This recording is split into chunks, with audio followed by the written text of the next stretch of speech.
সংক্ষিপ্ত করব। আমি বিশেষ করে পরিচালকের অবস্থানে আমি ব্যস্ত রয়েছি। এটা আমাদের একমত হচ্ছে এটা একটা বদরের যুদ্ধের মতো, ঠিক কিনা?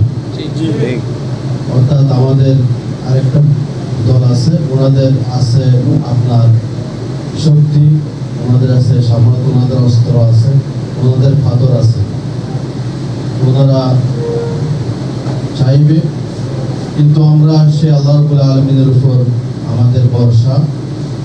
আমি আমাদের শ্রদ্ধেয় আজকের মেহমানকে বলতে চাই, আমরা বদরের যুদ্ধের দিন আল্লাহ রাসূল সাল্লাল্লাহু আলাইহি সাল্লাম বারবার একটু অন্য মনস্ক হয়ে যাচ্ছেন, তখন সিদ্দিক আকবর রাদিয়াল্লাহু তাআলা একটা পরামর্শ দিলেন। নবীজি সেই দিন তেমন খুশি হতে পারলেন না। উমর রাদিয়াল্লাহু তাআলা পরামর্শ দিলেন, তেমন খুশি হতে পারলেন না।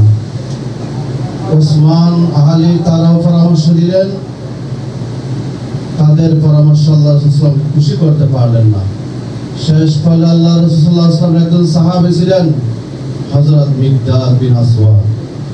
উনি আল্লাহ রাসূলকে বলেছিলেন, ইয়া রাসূলুল্লাহ, আমরা তো সেই মুসা ইসলামের উম্মতের বর্তমান আপনাকে ছেড়ে দেব না, আমরা বলবো না আল্লাহ এবং আপনি আপনার সাথে যারা আছে তারা কি আল্লাহর সাথে যুদ্ধ করুন, ওনাদের বিরুদ্ধে সাথে যুদ্ধ করুন, আমরা বলবো না, আমরা বলবো।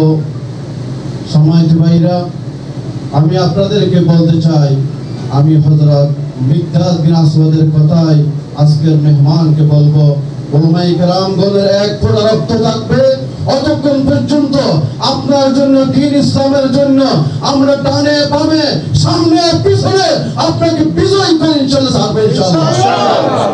আল্লাহর উপর তাওয়াক্কুল করি। সম্মানিত ভাইরা, আল্লাহর কোরআনের সূরাতুল আল ইমরানের 123 নম্বর আয়াতে আল্লাহ রাব্বুল আলামিন এখানে তাওয়াক্কুলের কথা বলেছেন। হযরত উমর রাদিয়াল্লাহু তাআলা আনহু একটা যুদ্ধে পাঠালেন এবং 5 জন সেনাবাহিনীর সদস্যকে, সেদিন 5 জন সেনাবাহিনীর প্রধানকে বলতেছেন ওনার পরে এরপরে বললেন, তোমাদের ভিতর যখন যুদ্ধ হয়ে যাবে উনি তোমাদেরকে নেতৃত্ব দিবেন। সম্মানিত ভাইরা, এরপর যুদ্ধ শুরু হয়ে গেল। মুসলমানদের অবস্থা খুব খারাপ। আল্লাহর রাসূলের সাহাবী হযরত উমর রাদিয়াল্লাহু তাআলা খলিফা, তার কাছে চিঠি আসলেন, আমরা তো যে কোনো সময় মারা যেতে পারি, আমাদের জন্য সাহায্য পাঠান। তখন উনি বললেন, উনি এই চিঠিটা পেলেন। চিঠিটা পাওয়ার পর উনি জানিয়ে দিলেন, তোমরা এই চিঠিটা তাকে দিয়ে দিও, আর উনি যে তারা আমার কাছে সাহায্য চাইছে তারকে বলবা এই চিঠিতে কি আছে, এই চিঠিতে লেখা ছিল আমি এমন তোমাদেরকে সাহায্য করে পাঠাচ্ছি যার সাহায্য সবসময় প্রস্তুত। আল্লাহু আকবার। আর ওনাকে ওনার সৈন্যগুলো সবসময় প্রস্তুত, আর সেই সাহায্যকারী হচ্ছে আল্লাহ রাব্বুল আলামিন। সম্মানিত ভাইরা, এই চিঠিটা পাঠালেন। মুসলমানদের খুব পরাজয়ের খুব অবস্থা, করুণ অবস্থা।